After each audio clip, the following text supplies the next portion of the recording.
Governor Cuomo has banned fracking in New York, and that's a pretty remarkable thing. But unfortunately, it's not the whole thing. The infrastructure for moving fracked gas from Pennsylvania to export terminals on the Atlantic coast continues at full tilt. And for people along the route of the proposed pipelines and compressor stations, significant threats remain. For example, in Westchester County, an aging nuclear power plant called Indian Point sits alongside the Hudson River. 2 seismic fault lines lie close by, and 40 years' worth of highly radioactive spent fuel rods are stored on site. Now, the gas industry and pipeline construction companies want to expand an existing pipeline by installing a high-pressure, 42-inch diameter pipeline right next to Indian Point.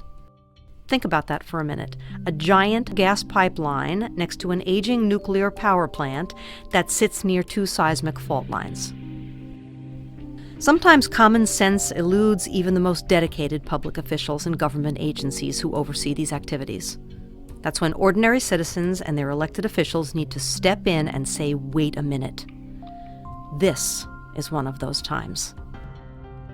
If you think gas pipelines don't belong next to nuclear power plants, or in our backyards, near our schoolyards, or in other places where we live and play, if you think building out a multi-billion-dollar infrastructure to export fossil fuels around the world isn't the best way to address our global energy issues, and if you think that the health of people living in communities near pipelines and compressor stations is just as important as the health of people living near fracking operations, help us push the pause button.